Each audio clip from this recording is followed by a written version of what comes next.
दोस्तों, मैं गबराल आप सभी का स्वागत करता हूं। आज के किस्से का नाम है वेताल कथा अजीब पेय। धुन का पक्का राजा विक्रमार्क पुनः पेड़ के पास आया और शव को कंधे पर डाल यथावत मौन हो श्मशान की ओर चल पड़ा। तब शव के अंदर छिपे वेताल ने कहा, इस घने अंधकार में कुछ भी दिखाई नहीं दे रहा है, फिर भी तुम अपनी धुन में दृढ़ कदमों से आगे बढ़े चले जा रहे हो, मानो तुम्हारा कोई निर्धारित लक्ष्य हो और मार्ग के भयंकर और घातक संकटों की परवाह किए बिना उसकी सिद्धि के लिए कृत संकल्प हो। तुम्हारे उद्देश्य की पूर्ति के सुगम मार्ग भी हो सकते हैं, लेकिन उन पर चलने की बजाय तुमने दुर्गम मार्ग को अपनाया है। राजा का प्रथम कर्तव्य होता है अपने शत्रु के षड्यंत्रों का पता लगाना, चाहे वे अपने राज्य के अंदर के शत्रु हों या राज्य के बाहर के। राजा मयूराक्ष को अपने शत्रुओं और उनके षड्यंत्रों की जानकारी प्राप्त करने का एक सुगम और सुलभ साधन प्राप्त हो गया था, लेकिन अपनी मूर्खता के कारण उसने उसे खो दिया।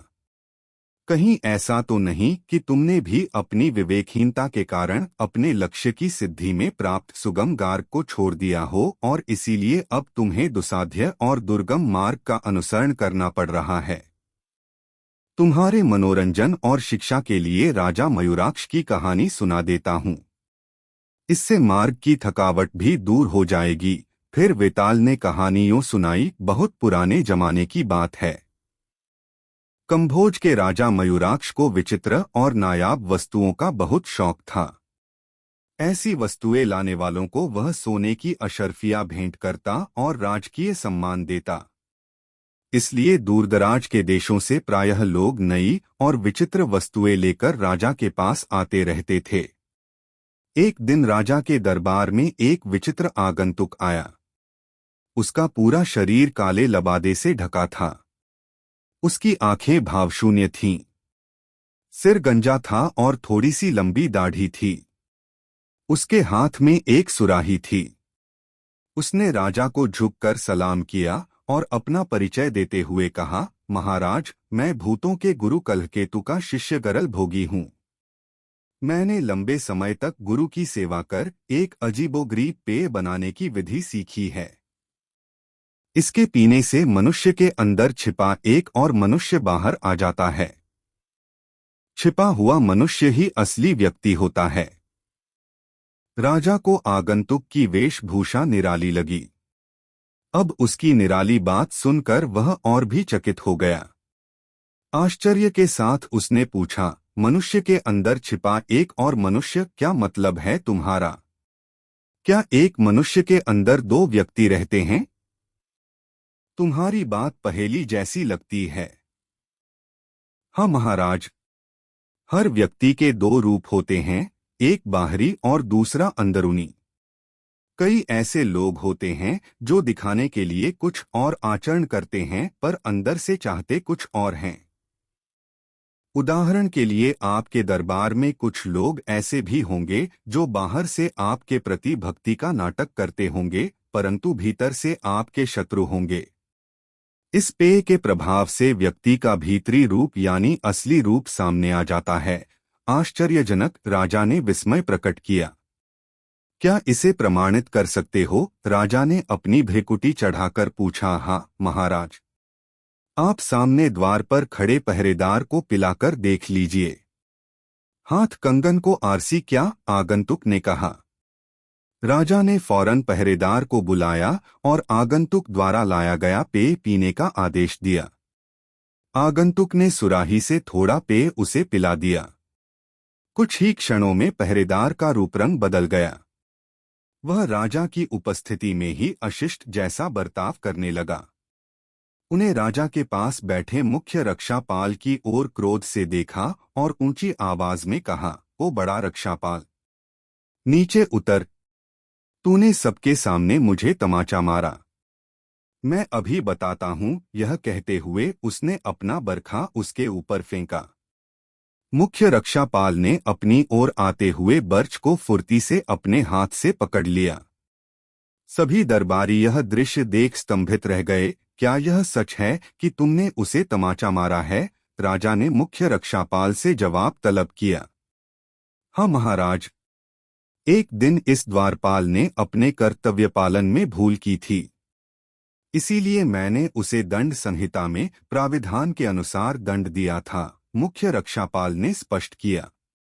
इसका अर्थ यह है कि पहरेदार के मन में रक्षापाल के प्रति प्रतिशोध की भावना सुलग रही थी, जो पेय के प्रभाव से सामने आ गई। राजा ने कहा, हाँ महाराज, हमारा पेय छिपे हुए व्यक्ति को बाहर ला देता है। आप इसकी मदद से जान सकते हैं कि व्यक्ति का असली व्यक्तित्व क्या है, आगंतुक ने कहा। यह पेय सचमुच बहुत विचित्र और नायाब है। हमने ऐसी अनोखी वस्तु अब तक नहीं देखी। यह हमारे लिए बहुत उपयोगी और महत्वपूर्ण सिद्ध हो सकती है, उन्होंने मन ही मन सोचा। उन्होंने पहरेदार को बंदी बनाने का आदेश दिया और आगंतुक को अतिथि भवन में सम्मान के साथ ठहरने का प्रबंध करवा दिया। उस दिन मुख्य रक्षापाल ने राजा से एकांत में मिलकर कहा, महाराज, मुझे संदेह है कि पहरेदार ने आगंतुक से मिलकर यह तमाशा किया है। मैं स्वयं उसके पेय के प्रभाव की जांच करना चाहता हूं। इसलिए आपसे प्रार्थना है कि थोड़ा सा पेय मेरे लिए भी मंगवा दें। विचार बुरा नहीं है। पहले प्रयोग का प्रभाव हो सकता है एक संयोग हो या इसके पीछे कोई धोखा हो। दूसरे प्रयोग से वास्तविकता स्पष्ट हो जाएगी। यह सोचकर राजा ने पेय की थोड़ी मात्रा उसके लिए भी मंगवा दी। मुख्य रक्षापाल पेय को लेकर रात को शिव मंदिर में चला गया। वहां एक जटाधारी साधु ध्यान में बैठा था। रक्षापाल ने उसे दंडवत करके विनयपूर्वक प्रार्थना की, महाराज, मैं आज ही काशी से तीर्थ यात्रा करके लौटा हूं। इस पात्र में वहां का पवित्र गंगा जल है। आप यदि ग्रहण करें तो मुझे पुण्य मिलेगा। साधु ने उसे आशीर्वाद देकर उसका पेय पी लिया। मुख्य रक्षापाल उस साधु को ध्यान से देखने लगा कि उसके व्यवहार में क्या अंतर आता है। तभी साधु अचानक तेजी से उठा और उसने अपने दंड और चिमटे से रक्षापाल की खूब पिटाई की। इतना ही नहीं, उसने उसकी सोने की अंगूठी और गले का हार भी छीन लिया। रात्रि के पहरेदारों ने उसकी रक्षा की और साधु को बंदी बना लिया। राजा को महल में जब यह खबर मिली तो पहले रक्षापाल की दुर्गति और कुमति पर वह ठठाकर हंस पड़ा और फिर गंभीर हो गया। हमारे राज्य में पता नहीं कितने अपराधी साधुओं के वेश में छिपे पड़े हैं। इस पेय से सबके छिपे चेहरे बेनकाब हो जाएंगे। मैं इस पेय के निर्माण के लिए लाखों अशर्फिया खर्च कर सकता हूं, मन ही मन राजा सोच रहा था। तभी वहां रानी आ गई। राजा ने रानी को उस विचित्र पेय की सारी कहानी सुना दी और यह भी बताया कि उसके प्रयोग की सहायता से 2 अपराधियों का पर्दाफाश हो चुका है और भविष्य में यह राज्य भर के सभी अपराधियों को पकड़ने में बहुत उपयोगी सिद्ध हो सकता है। रानी को उस पेय के इस प्रकार के विशेष प्रभाव पर आश्चर्य अवश्य हुआ, पर सहसा विश्वास नहीं। मैं जब तक इसकी जांच स्वयं न कर लूं, मैं नहीं मान सकती कि इसके प्रभाव से अपराधियों का पता लगाया जा सकता है। रानी ने अपना संदेह व्यक्त करते हुए कहा, चाहो तो तुम भी आजमा लो, लेकिन सावधान रहना, कहीं रक्षापाल की तरह तुम्हारी भी दुर्गति न हो जाए। रानी से विनोद करते हुए राजा ने कहा, हाँ महाराज, सचमुच मैं भी निश्चित रूप से इसका प्रयोग करना चाहूंगी, और जब तक मैं अपना भी विचार न दे दूं, तब तक मेरी प्रार्थना है इस संबंध में कोई निर्णय न लें। ठीक है, राजा ने कहा और रानी के लिए भी थोड़ा पेय मंगवा दिया। रानी ने उस पेय को अपनी परिचारिका सुभाषिनी को पिला दिया। उस पेय को पीकर वह सीधी महल की पाकशाला में गई और रसोइये से कहा, कल महारानी ने हमें सिर्फ इसलिए अपमानित किया कि मैंने उन्हें पारिजात की खुशबू से नहीं स्नान कराकर चमेली के इत्र से क्यों नहला दिया। इस मौसम में पारिजात के फूल नहीं मिलते तो मेरा क्या दोष। मैं यह अपमान नहीं सह सकती। मैं इसका बदला लेकर रहूंगी। आज रानी के भोजन में जहर मिला देना। मैं आज स्वयं उसका भोजन लेकर जाऊंगी और अपने हाथों से खिलाऊंगी। रसोइये से यह बात सुनकर रानी हैरान हो गई और मन ही मन विचार करने लगी कि पेय पीने के बाद सुभाषिनी के व्यवहार में विपरीत परिवर्तन क्यों हो गया, जबकि सुभाषिनी उसे अपने प्राणों से भी अधिक चाहती है। राजा को जब समाचार मिला तो उसने रानी से कहा, अब तो तुम्हारा संदेह दूर हो गया। इस विचित्र पेय के द्वारा 3 दुष्ट व्यक्ति पकड़े गए। अब लाखों अशर्फिया खर्च करके भारी मात्रा में इस पेय का निर्माण कराऊंगा और अपने सारे कर्मचारियों, अधिकारियों तथा अपनी प्रजा को पिलाकर यह पता लगाऊंगा कि इनमें कौन अच्छे हैं और कौन बुरे। दुष्ट लोगों को दंड दूंगा। संसार के लोग यही कहेंगे कि कामभोज राज्य में सिर्फ अच्छे लोग रहते हैं। सर्वत्र कामभोज की कीर्ति फैल जाएगी। रानी ने राजा की बातें ध्यान से सुनने के बाद कहा, अब भी मुझे उस पेय के प्रभाव पर संदेह है। सुभाषिनी मुझे अपने प्राणों से अधिक चाहती है। उसके मन में मेरे प्रति कोई दुर्भावना या दुष्टता नहीं है। यह तो उस दिन की घटना से स्पष्ट है जब आपके सामने ही उसने उद्यान में मेरी रक्षा के लिए अपने प्राणों को हथेली पर रखकर केवड़े के वृक्ष पर से सांप को पकड़ लिया था और उसे दूर फेंक दिया था। यह सुनते ही राजा तेजी से उठा और महल के मुख्य द्वार का घंटा बजाने लगा। देखते देखते अनेक सैनिक दौड़कर आ गए। राजा ने उन्हें आज्ञा दी कि फौरन जाओ और अतिथि भवन में ठहरे हुए लबादे वाले आगंतुक गरल भोगी को पकड़कर चाकू वाले कुएं में डाल दो।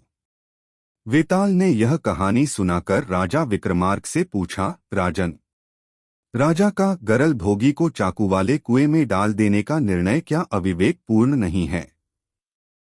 पेय की सहायता से वह जान सकता था कि कौन उसके मित्र और हितैषी हैं और कौन शत्रु।